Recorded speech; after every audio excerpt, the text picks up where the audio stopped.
The game everyone had been waiting for is finally here. The Battle of the Reds.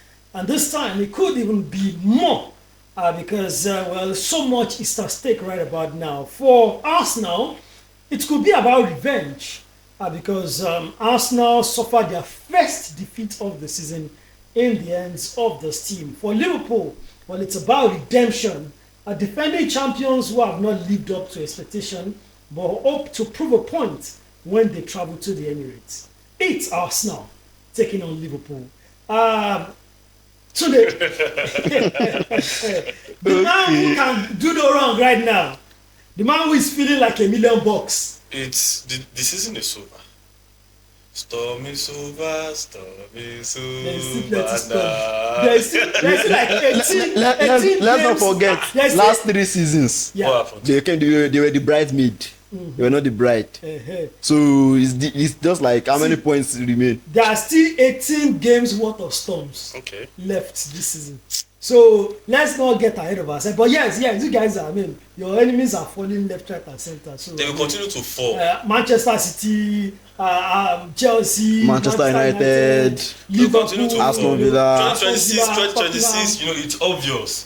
First match weekday, all the top 6 teams, no one won their game, only Arsenal. Second week, again, but we are going to win again today. It's even looking like this match day, it may be only Arsenal that will be the top 5, top 6 team that will that was what happened during the last match weekday too. I like as they've already said they've defeated Liverpool, so that when Liverpool actually beats them at the Emirates, it will sweet me. Sweet you, it will sweet me. That's a dream that. But let's talk tactically now. Let's talk about this game. What can we expect from this game, especially when it comes to tactics?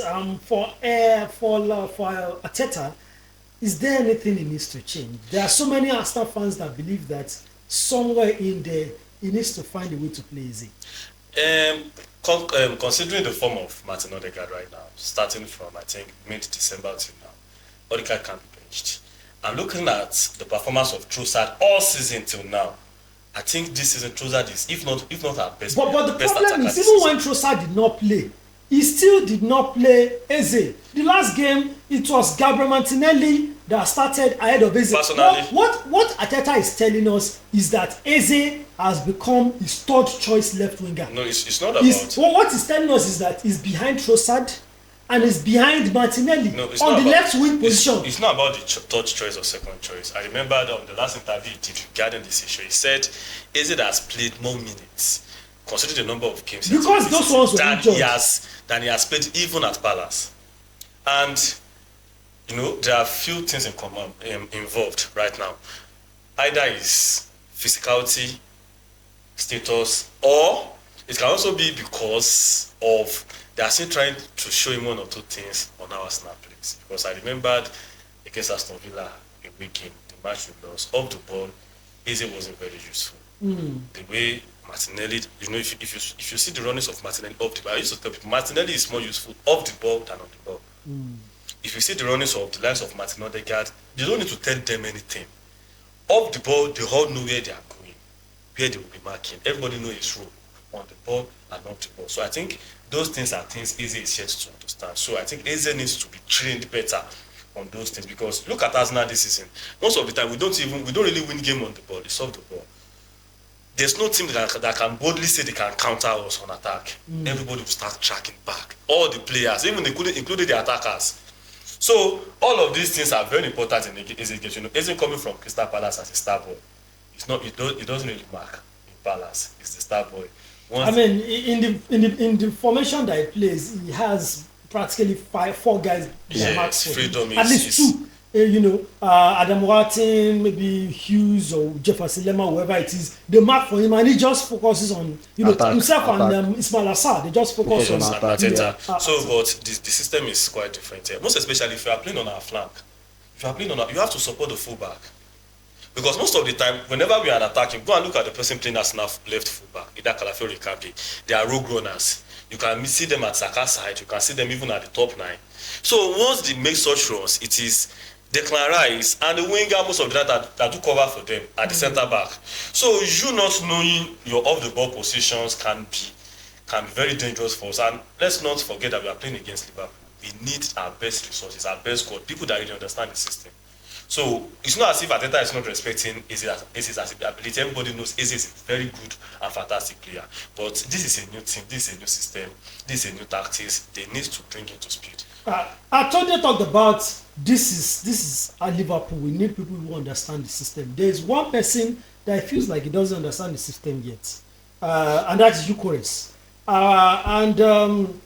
With Gabriel Jesus back, scoring occasionally when he comes on board, is it time for Arteta to start considering, that thing that Tunde said just now, that Eze needs to sit down and watch how Arsenal plays? Is it time for Eucharist to also sit down and watch how Arsenal plays? Well, it feels like Gabriel Jesus understands it more. When he comes, he has more impact. Yeah, Eucharist just runs, and it feels like no bat, no ball. When ball is like this, it's like this. When ball is like this, it's like this. He never really comes in contact. I mean, Shesko don't they score. Premier League should be scared. Never no boss too. Formation don't change. Formation don't change. Benjamin Sesko. Be scared. Sesko Airlines. Sesko Airlines. Well, I think what he said, that Eze doesn't really understand the system. I think it kind of goes on to Gyökeres as well. Because if you look at Gyökeres, it feels like he hasn't really clicked with the wingers and the players around him. So probably maybe he might need little bit more time. Sometimes it can take a whole season for a player to actually understand the full system of a new team in a new league that he is in right now. And right about that, right now for Mikel Arteta, I think he needs players that can score goals right now, and all he needs right now is getting players that can actually score goals into the team. I think against Liverpool, he might be looking at, okay, I'll need someone that can score goals, because at the end of the day, it's goals that win you games, goals win you titles. So if you can get a player that can actually score for him into the team, he might actually want to consider leaving Gyökeres on the bench regardless of the amount of money they paid for him. Yeah, but looking at this tactical thing discussing regarding Gyökeres right now, there are some advantages to even playing Gyökeres. Firstly, Gyökeres creates space for other players. Defense lines always focus on him. You can't put your eyes away. You can't leave a defender with Gyökeres. But if you are creating space, you're not scoring goals. So what's the use of you creating space? Both space? goals were created by Gyökeres indirectly. He wasn't directly involved, but indirectly was one that created those space for Declan Rice to be in that position and to score from that position, because I think 4 or 5 players were focusing on Gyökeres in the second goal. So if he's not creating space, what's the other usefulness on the pitch? Thank you. Even look at the way he press. If you are playing with Gyökeres, you can't confidently play us from the back, because Gyökeres is a press machine. Who press your defense. But that's not why Arsenal bought him to press. I'm just telling you part of the role he's playing. It's not as if I'm saying it's better than Gabriel Jesus in Arsenal setup. I'm just telling you that at times there's a particular resource to play. So it now depends on what the coach really wants. It's starting to look like Mikel Arteta was right, that this Arsenal setup does not need an out-and-out striker. It probably plays better with a false 9. I mean, we saw that in the last couple of years, in bringing in Kai Havertz. It felt like he was reluctant in playing a real 9 with this system. And after seeing how Eucharist has struggled, after seeing how, players who are not really 9-9, players like Mikel Merino, players like even Gabriel Jesus, he's not really a proper traditional 9. He's a move around 9. When you have seen how they flourish in the system, you start wondering if the Arteta system actually favors a traditional 9, a point man. Well, if you look, I think Arsenal are the ones creating their problems themselves, because right now, Gyökeres is bang average. He's not even doing anything for Arsenal. And they are still that's the highest goal scorer in the world last year. Yeah, they are still saying, let's give him time. So why are you telling me? There's Haaland, by the trophies, he's currently the owner of the Jadmola trophy now. The best striker. Right now, Gyökeres can be described as a flop. Really? As a flop right now. How about Sesko? Sesko scored 2 goals yesterday. How many league goals does Eucharist have? Minus penalty. Let's say 3 or 4. He's a flop, sir. But January. But we all know football is a team football. So and Arsenal is a team. If Eucharist was in a team like Manchester United, no, because let's. Part of what you said. It's because part of the way it looks as if a striker cannot be really successful at Arsenal currently is because teams are playing low blocks against us. There's no space. The space is not there. And if you look at the profiling of the type of midfielders Arsenal have, we don't have the profile of Bruno Fernandes and the likes of Kevin De Bruyne in our team. Odegaard didn't go. No, we have they are different profiles. Bruno Fernandes is a midfielder whereby he doesn't have to command the ball. Once he has the ball, he's looking up straight to give whoever is available the pass. So, but Odegaard is a midfielder like the likes of Isco and probably David Silva, David Silva, and co. He likes to just play with the nearest man. Likes playing that sexy football style. It's not So it's not the type of midfielder that takes the risk. Mr. Man said something regarding Bruno Fernandes. I think in some of the previous interviews, he said once Bruno is with the ball, all of the attackers start running. Because they know that he's not going to do anything with the ball than to locate someone. All right, let's talk about Liverpool. Arsenal seem to be the favorite team here. Let's be sincere with ourselves. But let's talk about Liverpool. How Liverpool can possibly counter this Arsenal team, especially considering their injury woes. Of course, no Salah. Salah is at the African Cup of Nations. There are 2 strikers, which is a huge problem. Both Ugo Ekitike and Alexander Isak are both unavailable. They'll have to go with a first 9, maybe Florian Wirtz first 9, maybe Cody Gakpo first 9. How do they set up that team to make sure that they don't collect 4 against Arsenal? Honestly, I don't want to be in an Ancelot's shoes right now. Even though it's going to be too big for me, I don't want to be in his shoes right now. Because if you look at it, he has that headache of who should play as my striker. And if you are going to play against Arsenal, you can't be having a headache of who will play as my striker, who will play, because you need all your players. You can't be going into a game at the Emirates not knowing who will get the goal for you. So he needs best scorers in the team are not available. Salah is not available. Ekitike is not available. Isak is not available. So he needs all his players fit. And right now, most of his players are not fit. And if you look at the players he has played with how many goals in how many games? First Premier League goal in the last match. I mean, Cody Gakpo, you can't really bank on Cody Gakpo to do so. I think the only Gakpo is a hard worker, but not a regular. Yeah. The only player that has been giving them something this season is this guy that likes flicking his I forgot his name. Kesa. No, Kesa. This guy that likes winking, or I think Shobozlai. Yeah, Shobozlai. Yeah. So I think that's the only player that has been consistent for them to be this season. So if you are looking at it, where will the goals come from for Liverpool? It's a very, very difficult question. So you might have to start Chiesa, who he doesn't even like starting. So my word is even okay. In the absence of it, Ekitike, Isak, and Salah, who are those who play that front 3?